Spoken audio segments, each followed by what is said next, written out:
palestrante, professor Dr. Saulo Cerqueira de Aguiar Soares. Professor Saulo é professor da Universidade Federal do Piauí, médico do trabalho, advogado e teólogo, pós-doutor, doutor e mestre pela Pontifícia Universidade Católica de Minas Gerais, titular da cadeira número 26 da Academia Brasileira de Direito da Seguridade Social, diretor clínico do Hospital Universitário da UFP, coordenador de pós-graduação em Medicina do Trabalho, coordenador da Comissão de Finanças do Bicentenário da Paróquia Nossa Senhora do Amparo. Uma salva de palmas.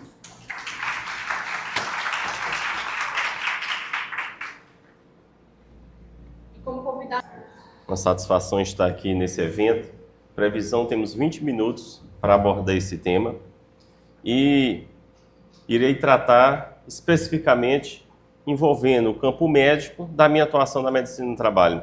Agradecer o convite da professora Márcia e todos os envolvidos no evento. Certamente, toda organização de evento demanda muita energia e o ambiente correto para tratar desse tema é mesmo na universidade pública. Aqui vemos tecnologia com propósito. Para me apresentar, já falaram que eu atuo aqui como professor do curso de Direito e médico do trabalho do Hospital Universitário. Já viram isso? Para conseguir compreender isso. Aí tem vezes que a pessoa me encontra como advogado, aí depois me encontra com jaleco no consultório, aí diz assim, não, tem alguma coisa errada aí. Vamos olhar o currículo Lattes dele, vamos olhar o cadastro no AB, o cadastro no CFM, para identificar alguma falha. Eu aqui com minha família, esposa e 3 filhos, para me conhecerem, né? Quem quiser me acompanhar no Instagram, tem um link nesse papel que está sendo distribuído. Quando a gente fala em tecnologia, primeiramente a gente pensa em aplicativos, inteligência artificial, teleatendimento, plataformas. E o que eu vou tratar hoje, da visão de medicina do trabalho, é expandir esse conceito de tecnologia. Mostrar de fato a realidade dos consultórios lá da medicina do trabalho, que o trabalhador está se apresentando com estresse, ansiedade, depressão, relacionado ao trabalho, e mesmo assim vem sendo negado. Quantos trabalhadores cada vez mais buscando o INSS por afastamento previdenciário de causa mental e não conseguindo? E o Estado brasileiro é o maior violador da saúde mental. Quem já percebeu isso? O brasileiro, o primeiro que tem que enfrentar é o próprio Estado. Se você conseguir vencer o Estado para empreender, para ter saúde mental, você está bem. Geralmente, no começo do ano, as pessoas já ficam preocupadas. IPTU, IPVA, já está abalando a saúde mental. É ou não é? Você sai tranquilo à noite na rua, sem medo de sofrer um crime? Sua saúde mental abalada. Não podemos continuar com aquela visão que a melhor saída do Brasil é o aeroporto. Até quando assim? Nisso, o Estado brasileiro, que trata tanto de saúde mental, dos trabalhadores também, é o primeiro a não cuidar da saúde mental dos próprios servidores. Sabiam que todos os seletistas precisam realizar um exame médico ocupacional chamado periódico? Todo ano, o seletista tem que comparecer ao exame médico periódico que vai analisar sua saúde física e sua saúde mental. E o servidor estatutário fica décadas trabalhando e não tem um único exame médico. Ali que seria a vigilância para avaliar exatamente a saúde mental dele. Mas é o próprio Estado que, por meio da fiscalização, comparece nas empresas privadas e multa a empresa que não faz esses exames. E ele, próprio Estado, não faz exame dos seus servidores. Eu converso com servidores que estão há 20 anos servidores públicos. Nunca passaram por um exame médico periódico que teriam a oportunidade de falar com o médico daquele órgão que estão sofrendo assédio moral, que o ambiente organizacional é tóxico, que não tem reconhecimento. Então, primeiro, para a gente falar de inteligência artificial de saúde mental, a primeira coisa é corrigir as instituições. Ou seja, a gente está avançando antes de fazer o básico. Isso que eu vou mostrar hoje. Vou fazer o movimento oposto hoje. Ampliar o conceito de tecnologia. De nada vai adiantar aplicativo, de toda forma, se o básico não vem sendo feito. Se simplesmente se nega a existência dos riscos psicossociais. Ou se faz classe de pessoas. Por quê? Determinadas pessoas no Brasil têm direito a 60 dias de férias. Quem são? Membros do Poder Judiciário, membros do Ministério Público. Quando se falou em uma reforma do Judiciário para reduzir, não, que afeta a nossa saúde mental. Com menos de 60 dias na Europa, aí eu vou ficar doente. Olha só, já o seletista, não, esse aí tem que viver só com 30 dias de férias. Com o salário mínimo, pegando o metrô abarrotado e o dinheiro não dando nem para pagar o aluguel e alimentação. Olha só, a categorias de pessoas que nós vivemos no Brasil. Uma categoria que se acha superior dos penduricalhos, que existe, sabe o quê? Auxílio Peru, com esse nome. Tem o auxílio Panetone. Sabia que tem o auxílio Panetone também?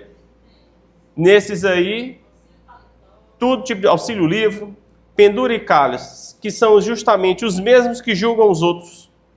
Quando estão com a saúde mental abalada, e dizem assim, não, você tem que aguentar, você é seletista, só seus 30 dias de férias, venda até suas férias para você adoecer mais.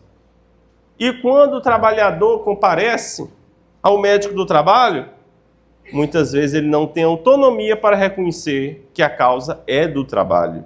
E a gente faz o quê? A gente patologiza a pessoa e não o ambiente. É você que é adoentado, é você que tem problemas pessoais. E aqui a gente observa, o problema que ocorre é arranjo institucional, modelo de gestão e uma produção do cuidado. Tecnologia é como o Estado permite ou impede o cuidado. O Estado brasileiro é que está impedindo esse cuidado ao fazer normas que são aplicadas a uma categoria de pessoas e outras não. E toda a categoria dos informais.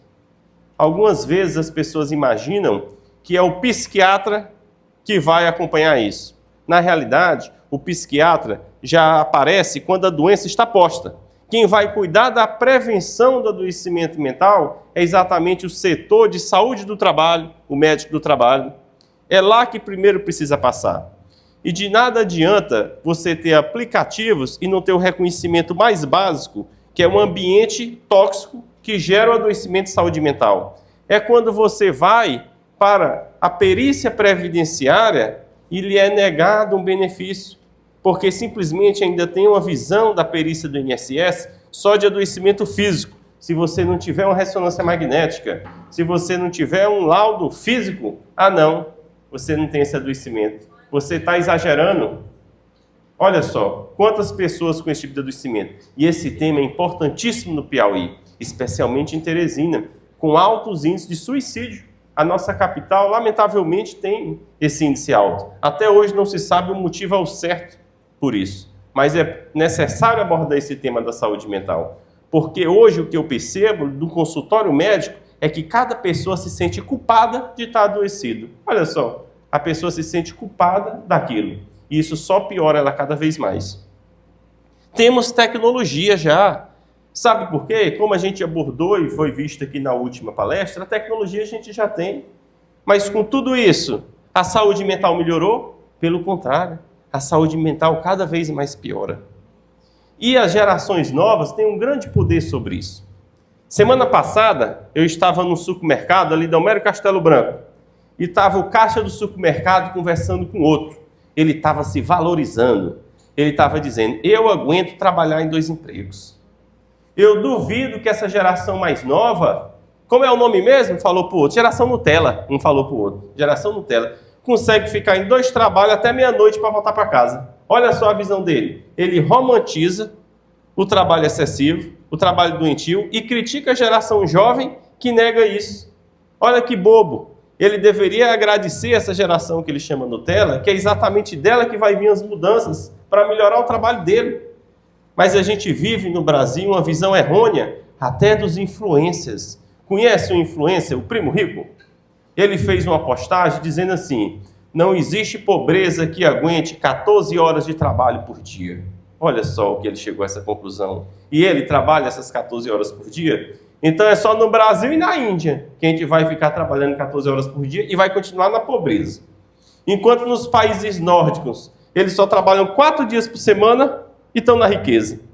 Mas eles estão enganando a gente que é trabalhar 14 horas por dia que vai lhe tornar rico. Vocês já sabem da nova geração que isso é mentira. Não engana mais vocês esse discurso que na verdade simplesmente é para ocupar seus corpos e lhe adoecer. A saúde mental do trabalhador, cada vez mais um adoecimento crescente.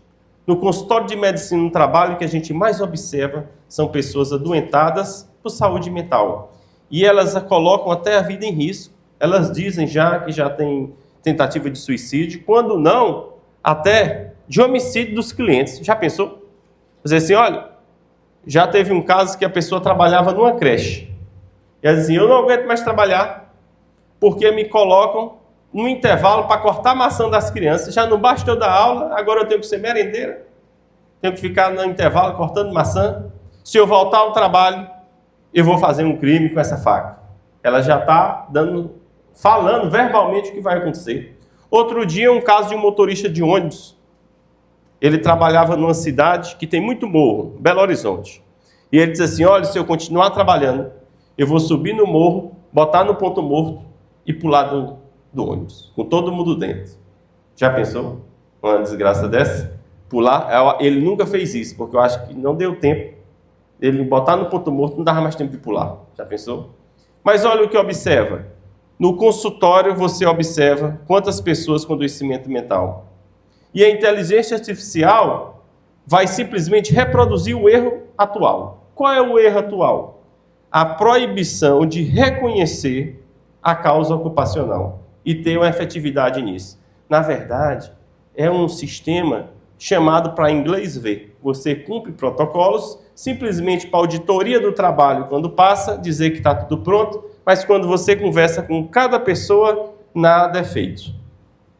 Afastamento cada vez mais em alta e a resposta tardia do Estado. Quem sabe aqui quantos meses está demorando para marcar uma perícia médica no INSS?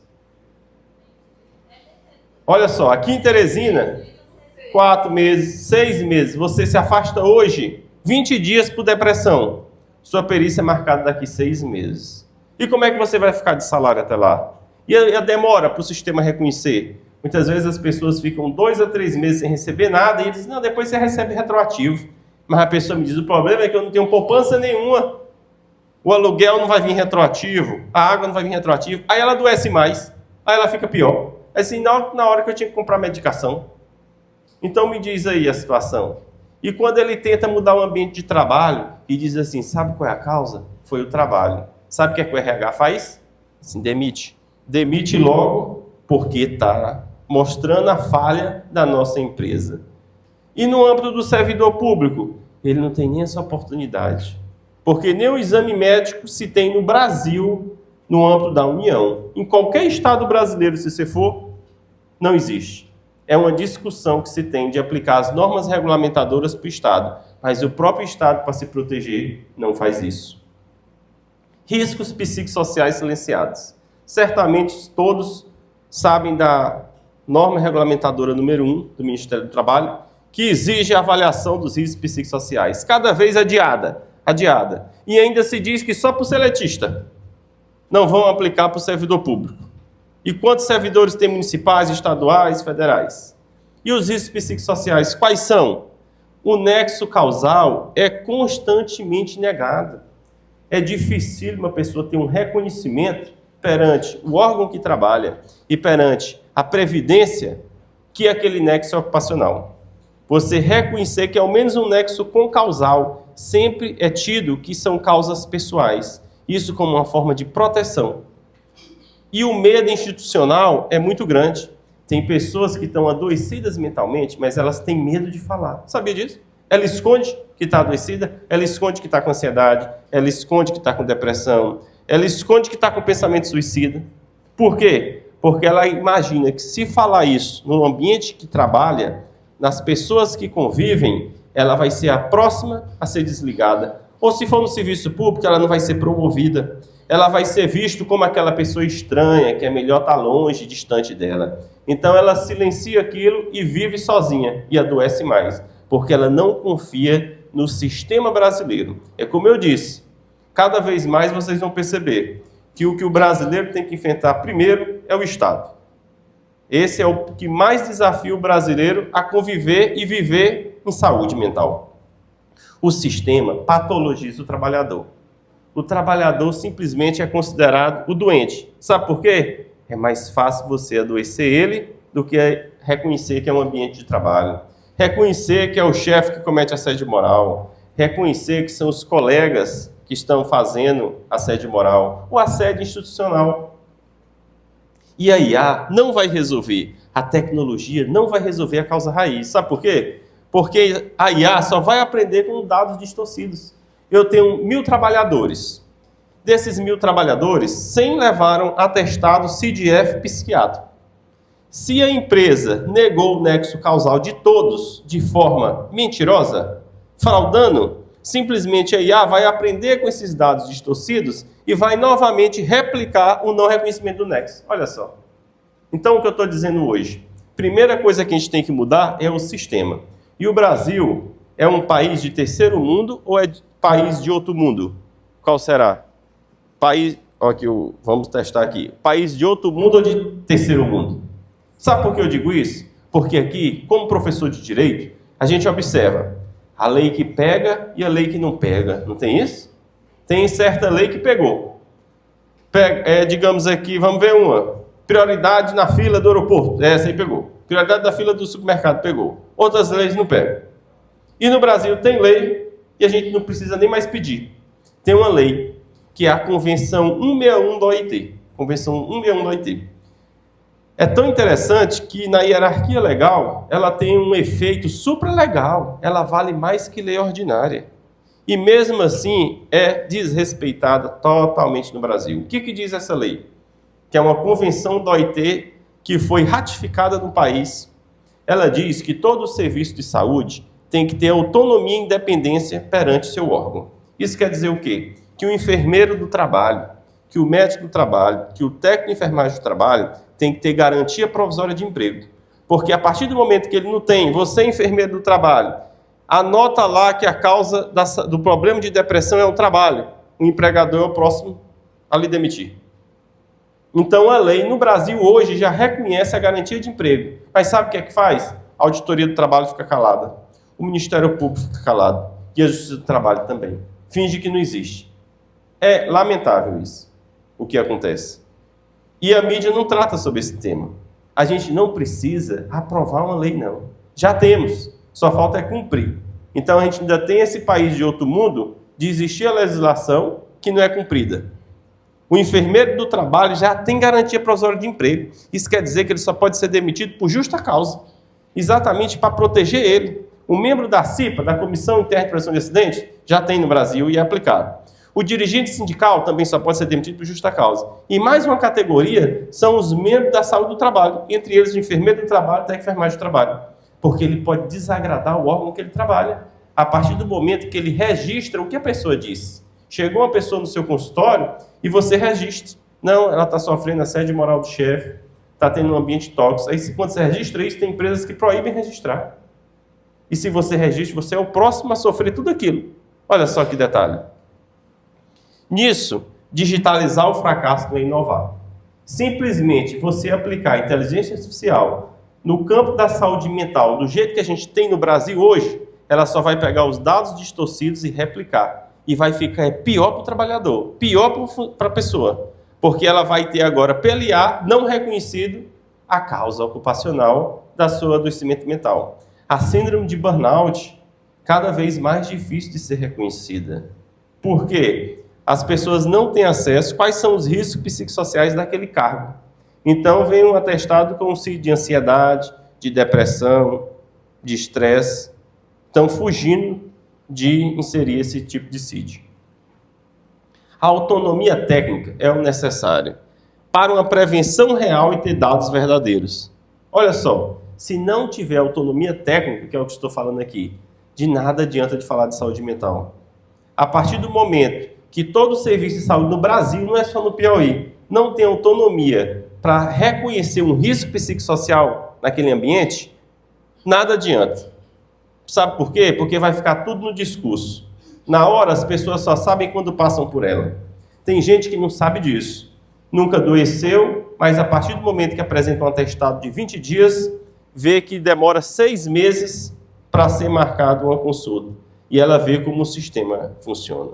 Então, será que cada um de vocês vai ter que viver isso para passar por isso? Ou vai ser necessário um debate público como esse que está começando aqui? E os jovens dessa geração estão movimentando isso, exatamente no tema, pelo fim da jornada 6x1, de abordar a questão da saúde mental nessa jornada que adoece. Nisso eu agradeço, dentro do tempo, a atenção. Peço que me sigam tanto no YouTube, no campo da inteligência emocional, como no Instagram, aqui o QR Code dos dois. E digo, a saúde mental cada vez mais é tema, porque a qualidade de vida é a realidade da nova geração. Todos nós percebemos que o que temos de mais importante é o tempo. Quem morre não tem mais o tempo. E quem está vivo está o tempo. Quando você está trabalhando, na verdade, você está vendendo seu tempo. Você não vende sua força de trabalho, é seu tempo que você está vendendo. E nesse tempo você tem qualidade de vida. E será possível que você vai viver só para sexta-feira? Sextou. Aí ficou feliz. Aí na segunda já está triste. Eu já conheço trabalhador que está triste na sexta-feira. Eu disse assim, sextou? Aí ele disse, não quero mais não. Porque eu sei que tem segunda, já estou triste porque vai ter segunda-feira. Eu disse, mas ainda é sexta-tarde. Calma. Ela já está tão adoecida. Por quê? Precisa de um descanso. A gente precisa da receita sueca de saúde mental. Pesquisem aí depois o que a Suécia faz. Se eu elogiar muito, aí daqui a pouco todo mundo quer se mudar para a Suécia, para a Finlândia, para a Dinamarca, né? Os melhores países do mundo. A Suécia, o médico pode prescrever para você uma viagem. Tá bom ou não tá? Sabe por quê? Aqui a gente só prescreve remédio, porque a nossa visão aqui é de medicamento. Você sai do meu consultório é com a tarja preta, é isso que vai lhe curar? Não. Na Suécia, o médico orienta que vá na aurora boreal, que lá tem aurora boreal. Aí você vai um fim de semana para assistir a aurora boreal, que bonito. Orienta que você viaje por 5 dias para o interior da Suécia para passear. Está tendo melhor benefício à saúde mental do que o medicamento. Receita sueca. Olha só, porque a qualidade de vida é o momento. Ao invés da gente seguir o conceito do Tiago Negro, o primo rico, que eu quero que ele me veja aí, de trabalhar 14 horas por dia, lá eles estão trabalhando 4 horas por dia e ainda tirando a quarta-feira do trabalho. Só trabalham 4 dias por semana e tem mais qualidade de vida, tem mais saúde mental, ainda tem mais riqueza. Ou seja, cuidar da saúde mental não é trabalhar mais. E a força disso está na geração de vocês que estão na universidade. Para todos os meus alunos da universidade, eu digo, eu estou contando com vocês, que a geração dos meus pais aceitava praticamente ser escravizado no trabalho. A minha geração também diz, vamos aceitar fazer residência médica, trabalhar 60 horas por semana, que isso é excelente. E todos adoecendo. Já a geração de vocês, não aceito jornada 6x1, eu quero ter vida fora do trabalho e eu quero viver também, porque a vida é curta e a gente percebeu cada vez mais isso na pandemia da Covid. Então está na mão de vocês o poder de mudar tudo isso e a gente fazer um Brasil melhor. Obrigado pela atenção, pessoal.